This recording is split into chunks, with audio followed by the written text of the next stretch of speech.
Welcome to something short and sweet in the Parsha this week, Parshas Pinchas. Immediately after Moshe Rabbeinu's successful request for a successor for himself, we have the Parsha of the Karbanos, a section of the sacrifices. Tzavis b'nei Yisrael is karbani lachmi li ishai. What is that doing here? These halachas were already written in Parshas Tetzaveh, and the Mefarshim point out that if the Torah wants to repeat them to add to them, that should have been done in Mishnah Torah, in the book of Devarim. Rashi, quoting the Sifrei, says that with this placement, HaKadosh Baruch Hu wanted to give Moshe Rabbeinu a message. Moshe Rabbeinu, you are asking me to take care of your children. Why don't you ask your children to take care of me? Shocking sort of statement. Mashal Mahadavar Dome, Rashi goes on. What could this be compared to? To a princess who's about to die. And she says to her husband, you need to take care of the children. And the husband turns back to the princess and says, why don't you go to the children and tell them that they should respect me, and then all will be fine. What's HaKadosh Baruch Hu telling Moshe Rabbeinu? After all, Moshe Rabbeinu's request is lauded, that he left his own desires. He didn't, after being told that he was not going to Eretz Israel, he didn't say, but HaKadosh Baruch Hu, please, please, please. His immediate response was, what's going to be with Klal Yisrael? So is there something wrong with what he said, that HaKadosh Baruch Hu says, tell them that to respect me? The Be'er Basada, one of the great commentaries on Rashi, he says something here which is absolutely marvelous. It's an idea which is so appropriate for today, Shivasa B'Tammuz, today, the beginning of the 3 weeks. He says, what was Moshe Rabbeinu most concerned about? Well, what was Moshe Rabbeinu's role all these years, besides the Machokek, the lawgiver, the leader?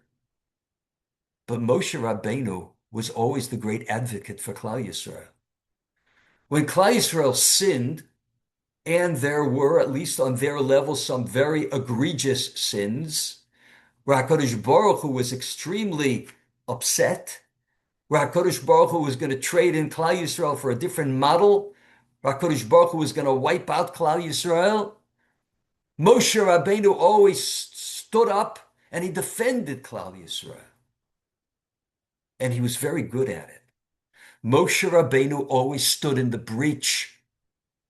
And now he's going to pass on. There's not going to be anyone to do that. What's going to be when Klal Yisrael sins? Who is going to defend them? That's what Moshe Rabbeinu was after. I need a replacement for myself. HaKadosh Baruch Hu said to Moshe Rabbeinu, that's beautiful. And yes, in my Torah, you're lauded for your concern for Klal Yisrael. But you're missing a step. You are looking for a defense, for an advocate once they sin. Perhaps you should be asking, how are we going to see to it that once I go, they don't sin? And if you would ask me that question, or even though you're not asking my question, I'm going to respond to that question. As karbani lachmi li ishai. Tap into me. Connect with me. Express your devotion to me through the karbanos, through directing your attention to Yerushalayim, through directing your attention to the Beis Hamikdash. And this way, you will keep on the straight and narrow, and this way, perhaps you won't need a defense, or at least this is the first place to start. Today, we don't have karbanos. We don't have the karban tamid. We don't have that expression of devotion. We don't have the way of locking into the Ribbon Shalom. But as Rabbeinu Yonah says in his Pirush explanation of the second Mishnah on Avos, in explaining avoda The world stands on three things: Torah, Avoda, Gemilas, Chasodim. Avoda, he says, of course, is the korbanos, the sacrifices. He said, but we do have tefillah. And in the same way that we can maintain our devotion to the Ribono Shel Olam through the korban, so too we can through the tefillah. The Kuzari compares the three tefillahs, Shachris, Mincha, and Mariv, to three meals that we eat during the day. Person wakes up, he's hungry. Person wakes up spiritually hungry, needs to connect. So he davens. He connects with the Ribono Shel Olam. He's Omed Lifnei Hashchina. He stands in front of God. He connects with the Ribono Shel Olam. And he connects to his people. And he connects to the great values that we have interspersed throughout the entire davening, the ikarim, the essential beliefs that we have.